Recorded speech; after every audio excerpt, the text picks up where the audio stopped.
Hi Scriabinoids, welcome to one of the lessons in the series of the Scriabin Piano Sonatas. Today we are going to tackle Scriabin 7. So the 7th sonata, commonly known as the White Mass, Opus 64, and this is the second fully atonal sonata after the number 6. So we have departed the world of tonal harmony in Scriabin's works, but we do have the two tonal centers. If you have watched the lesson on number 6, you know already about the derived and departure dominants. In this sonata, they are the C and the F sharp. So again, a tritone apart, the same way as in the sonata number 6, but different tonal centers.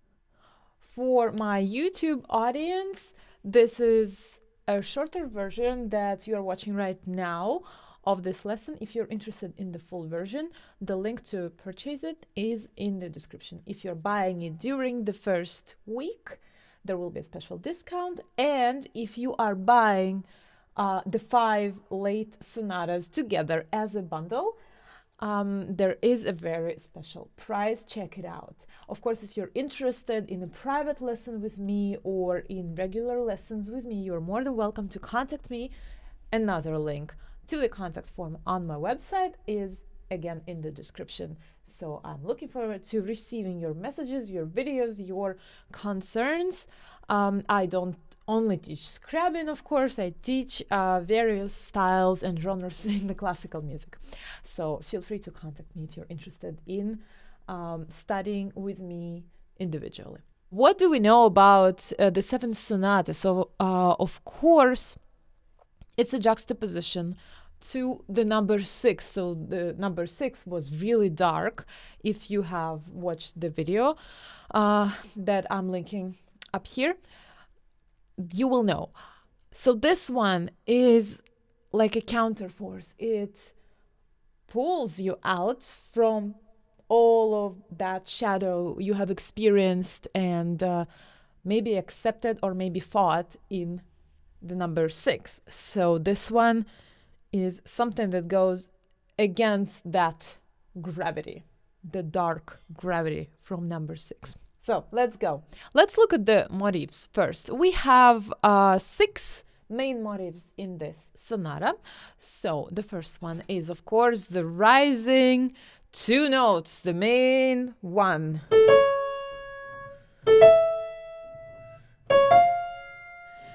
And this is the imperial, the powerful theme that is that counterforce, I believe. So it's very significant. It has to always be very clear and it has to be marked. The next one I want to look at is the mysterious sonorous theme, the mystérieusement sonore. So the mysterious sonorous, these chords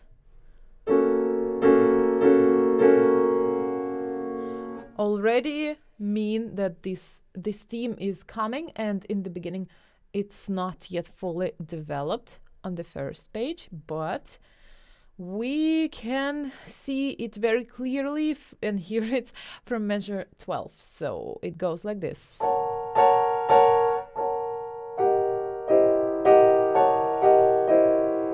And so on. It resembles the bells. Then we have the theme of the dark majesty.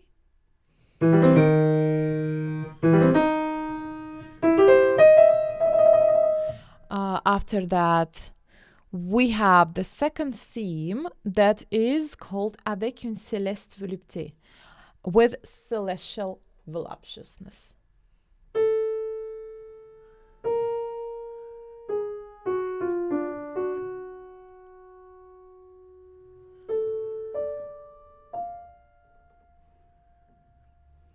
We have the flight, so all these tiny passages.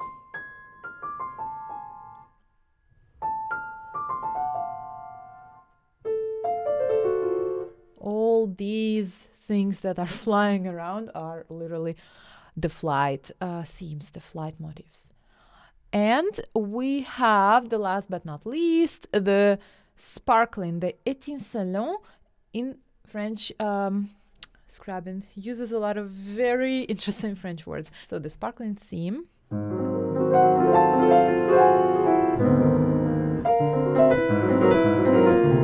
I will be providing an annotated PDF together with the full version of this course. So if you purchase it, it's going to be available to you for download. Of course, I cannot provide you with a score of Jürgenson or Bärenreiter that I would myself recommend, that I work with. I'm including a score from the public domain with my marks, with my annotations, and you can download it and work with this if that's something that would help you in your practice. So the sonata starts with mezzo piano, and it's very important to restrain yourself to not get too excited, because it's very natural to get excited because there's so many chords, a lot of notes, and when we have a lot of notes, they tend to sound a little bit too loud sometimes if we don't control them, because there are more notes, right? And the sound multiplies. So we have 3 notes in the beginning.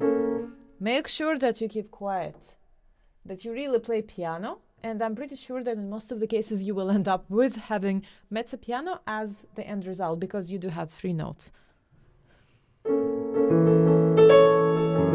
So of course, do mark the theme really well, and the rest just easy.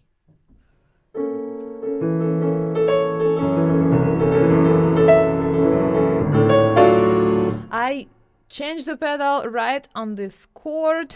Of course, I have to break it, and I use 3 for the D flat because it works the best for me. I am already in this position for my next one, and of course I cannot reach that with my hand because I have small hands. So I do jump, I do break, I hold my pedal all the way from the beginning until this chord, and I do crescendo slightly later than written. So maybe that's a good idea because you will tend to want to do it earlier anyway. So keep it contained. Once again, from the beginning.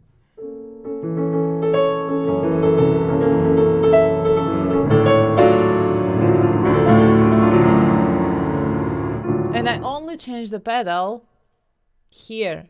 So we arrive to these chords, and it's very tempting to get rid of that pedal and to use the break time for that rest without the pedal. But in my score, I work with Jürgenson at the moment.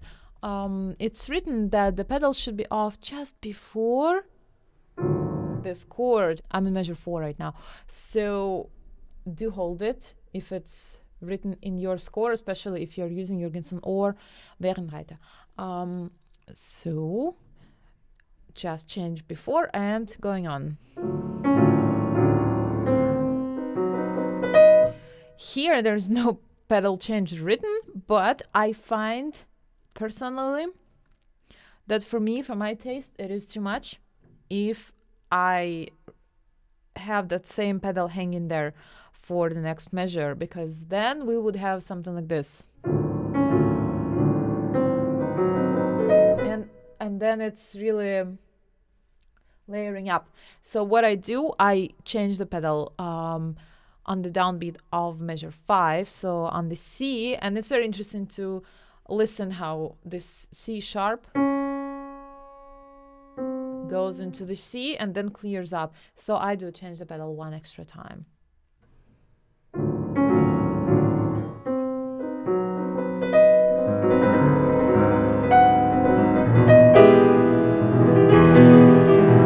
Same thing. Here I keep the pedal after this passage and I only change it where it's written, and for me it's actually written after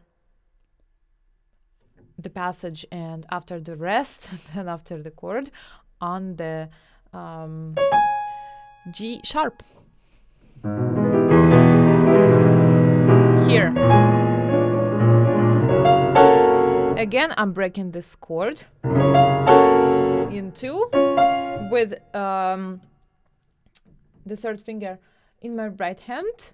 And then I'm ready. I'm already in this position. I'm ready for the next chord. Right? So if you cannot reach this, feel free to do the same, because I think it works better than something like that. I don't know. For me, it does. It's more together. It's more contained. So I choose to break it in 2 halves, or rather 3 + 1, rather than like this, because it's not that strong. And I need to then make sure that my F is really strong, because it's part of the first imperial theme.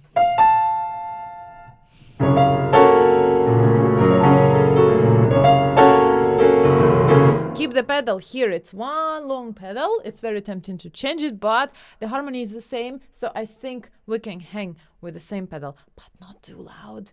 Pretend it's still mezzo forte. It doesn't say mezzo forte in my score, but I actually have written for myself that it's mezzo forte, because I would want to go on, give it more, get too excited, but we are only on the first page, so we have to be careful.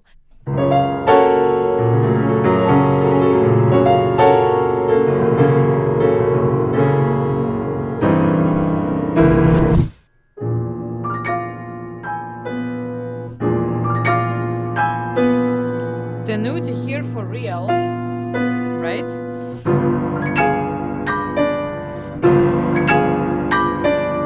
And from here you go. So molto più vivo, comme des éclairs, like lightning. So that just goes as fast as possible, but it has to be clear.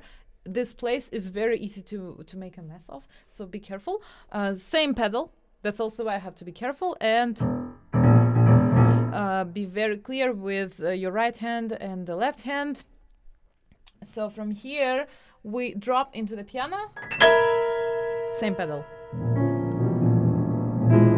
So that's like a thunderstorm approaching. That's real, like, you know, lightning, and then thunderstorm follows. I think he means that this is the lightning, and this is the thunderstorm that you hear afterwards. Then the new one, I actually take the pedal off slightly earlier before I have this run.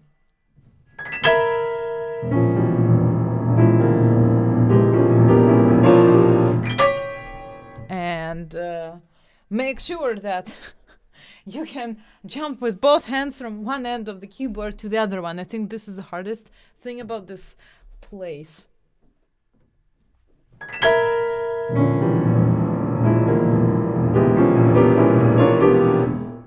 So you have to be here really quickly. I can't even manage it because the light is now in my eyes and I need a moment to find it. Not good. We need to practice this place slowly first.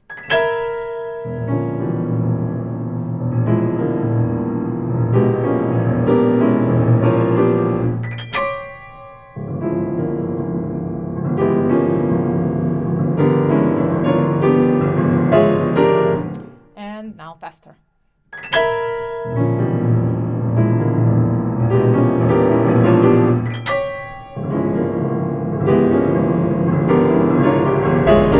The famous trill place of the 7th sonata. So the main trick is to not think of the trill as a trill, but to incorporate it into the melody. So we have this. So don't think of it as, and then you have arrived. This is something that is breathing with life. So breathe life with it together. And maybe don't rush, depending on the instrument, how responsive it is. If it's not very responsive, really listen to every note of the trill. A good way to practice trills is to go in triplets at first. So listen to 1, 2, 3, 1, 2, 3, 1, 2, 3, 1, 2, 3. Then in quintuplets.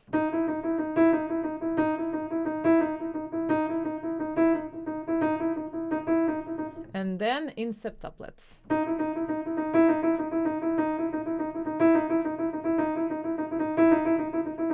And then you can go freely. So, once again. This is very important. And then there is a pedal off for the next one. Off. That's without the pedal. Make sure it is without the pedal.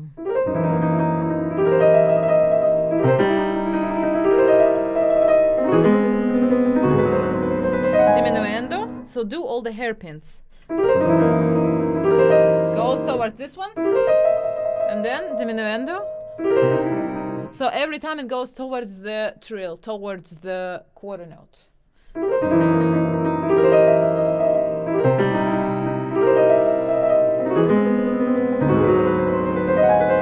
Diminuendo.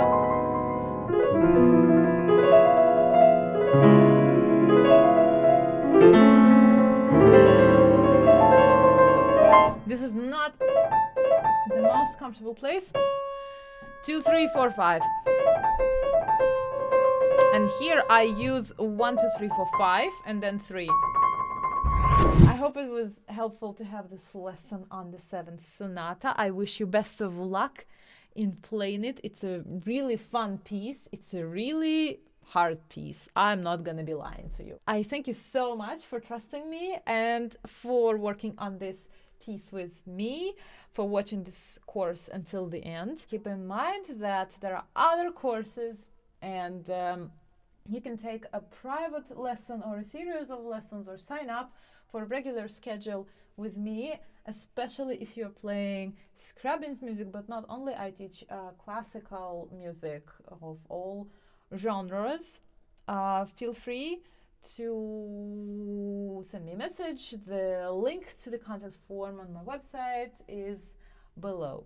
Feel free to ask me questions in your message, and we will then review the questions during your lesson, and we will work on the material, on the rep you are playing at the moment.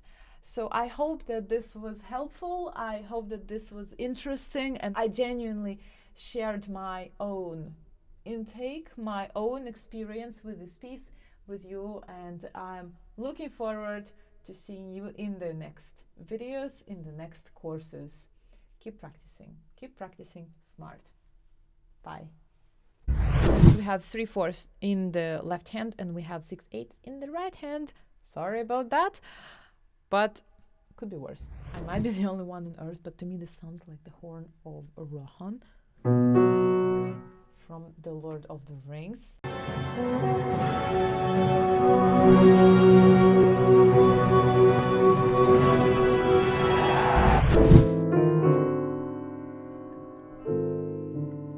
And that's a hello from Opus 72, Vers la Flamme. He's going to use that motif as the main motif of the piece. Here you might need to do a little bit of some gentle acrobatics in your right hand. So going a little bit up and then down. So it's like, again, like a roller coaster, but with the dynamic of the piano. And it's kind of nervous, so make it nervous. But don't be nervous here. There is, of course, a risk to hit the wood or to hit your finger somehow in a way that it's going to be painful.